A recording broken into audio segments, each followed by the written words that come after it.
Well, hopefully the wind's not too strong for you guys today, but I wanted to do a little bit of a overview of the exterior of our rig. So this is a 2021 DRV full house MX450. So theoretically it's a 44-foot fifth wheel, but we actually measured it the other day, and it's 47 feet to the tip of the front cap. So even if it was measured to the pin, which is what some people do, you know, that's only maybe 15 inches.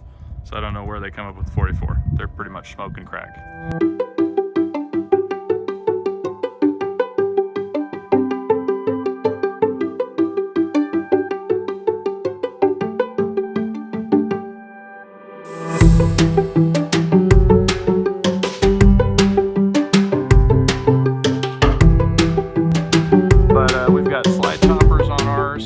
This slide does not have a topper because the big slide goes up over the top, but we added a slide topper here. Now the slide topper that we added, you can see, is not the full width of the slide, but it does cover almost all of it. So we added that when we picked it up at the place in Utah. And of course, we've got our really nice sealed, hubs that are easy to access and maintain. I use this type of a wheel chock on the exterior. We've got Goodyear radials. They were put together in the 43rd month of 2019, and they are a US made in the USA. Goodyear G114. Not all of the ones made in 2019 and 2020 had US made tires, so you're going to want to make sure yours are US made, because the others are what some people call China bombs. We've also added the leveling pads to them because it just protects those leveling pads. Gives you a little bit more stability as well. We've got the step-up steps, and these are the they're the MORride steps, and these ones are not the assisted ones, so they are quite heavy when you lift them up. We've got the MORride pin box, and show you the details here.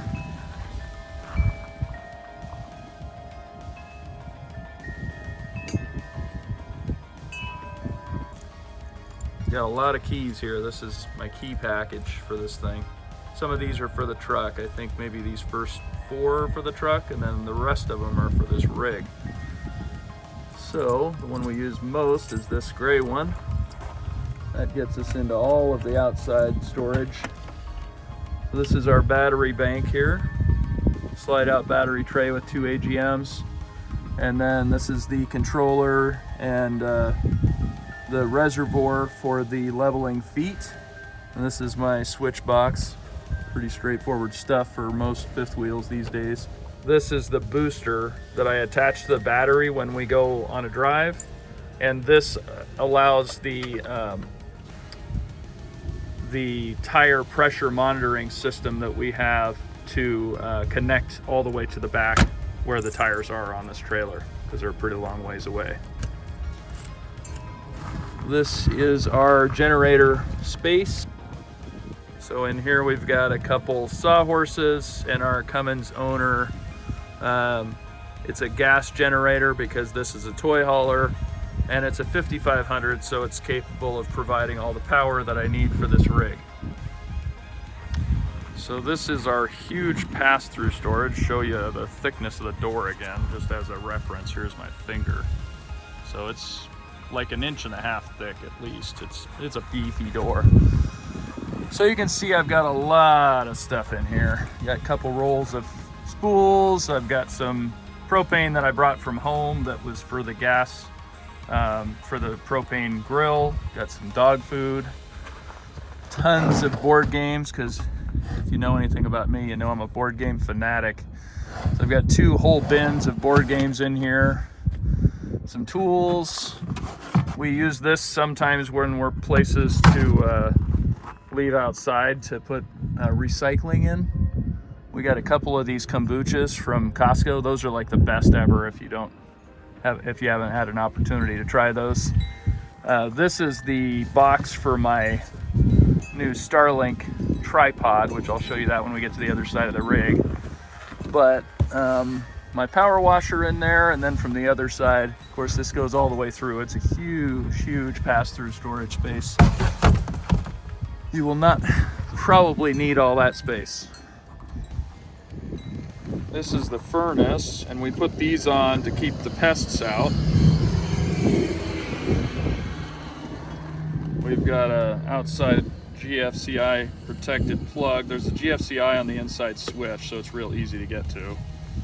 This is to hold the door open when I've got the door propped open, especially during the summertime.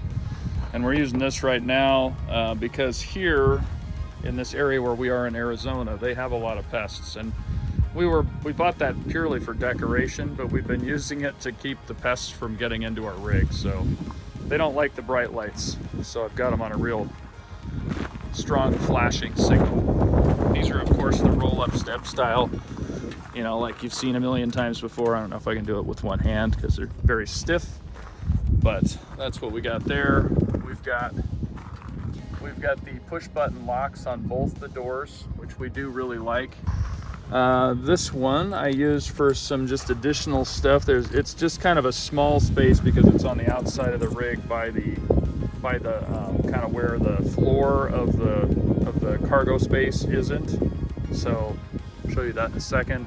Of course, we got these Sony Marine speakers on the outside, and those are connected to that power system inside that runs all the electronics. And then up here we've got another big awning. This one comes out, it's got LED lit strips. We've got the LED light over the door that's kind of a porch light for this side. There's one for the other door as well.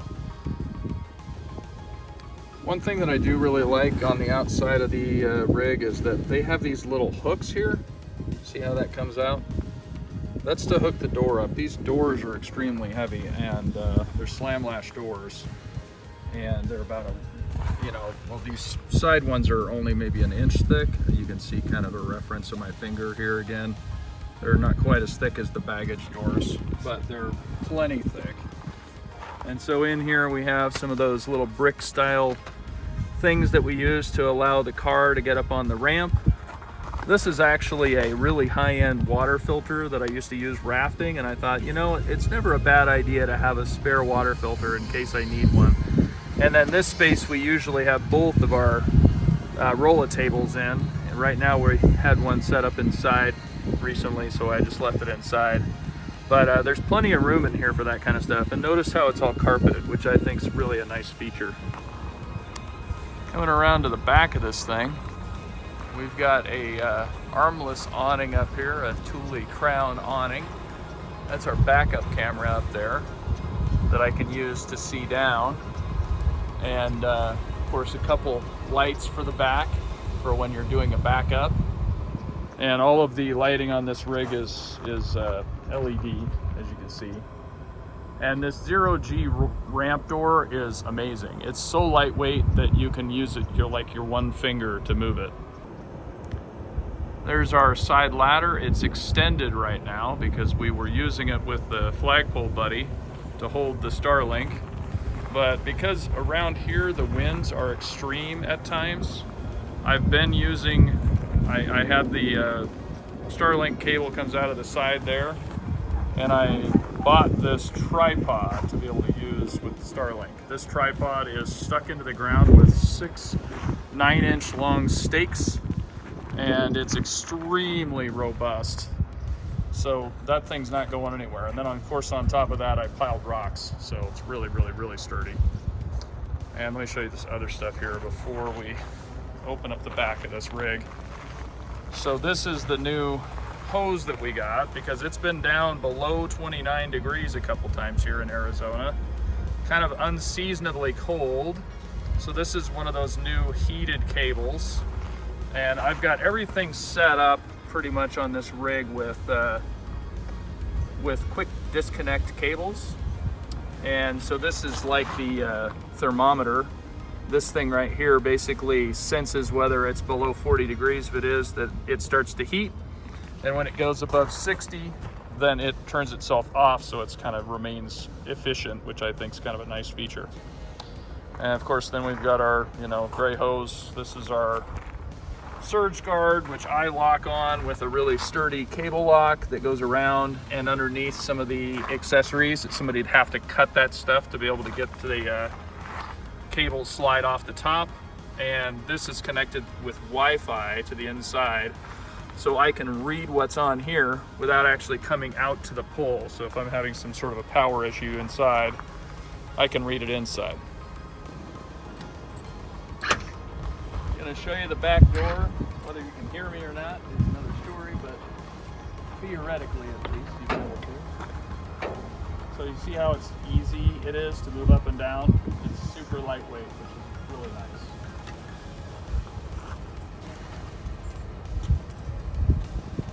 And I did not opt for the step down. That's an option that you can get with this MoreRide deck system, but most of the time, unless it's totally level where you are, where you're parked, you wouldn't be able to use it anyway because the step's designed for a totally level site.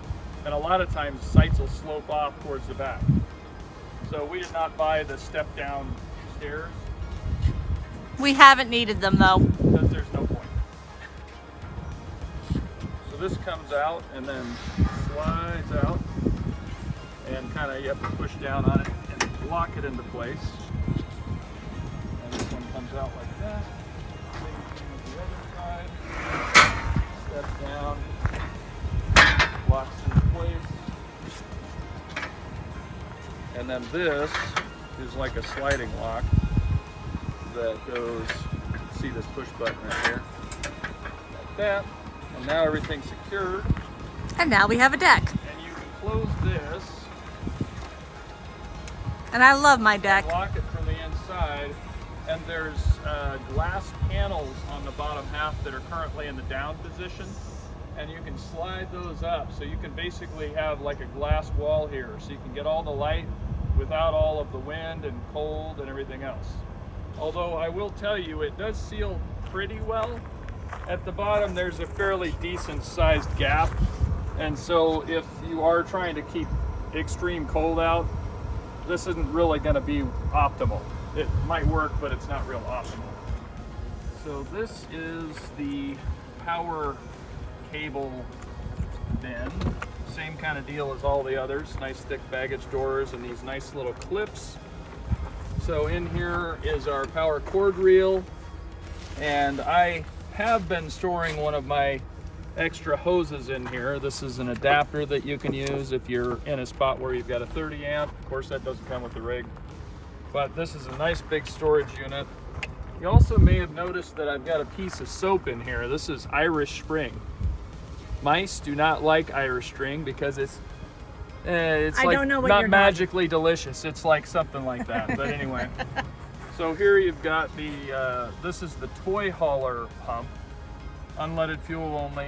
And then this is the one that goes directly into the generator. And this is our emergency shut-off switch stuff. And then in here, because it's a toy hauler, same kind of clippy thing like we have everywhere else, this is also where the fuel pump is. So I can turn that on. I'm also storing one of my extra hoses here. This is kind of where all the hoses are, so it's where I store all my hoses. So we've got another slide topper awning. This one actually fits the entire top of the slide, which is a nice feature. This is the back of the refrigerator, so if you were going to have to winterize the thing, there is an ice maker and water in our refrigerator, and so you'd have to fully drain that, and then you'd have to put the antifreeze in it. We're Lord willing, we're never going to do that, so this will probably never be open.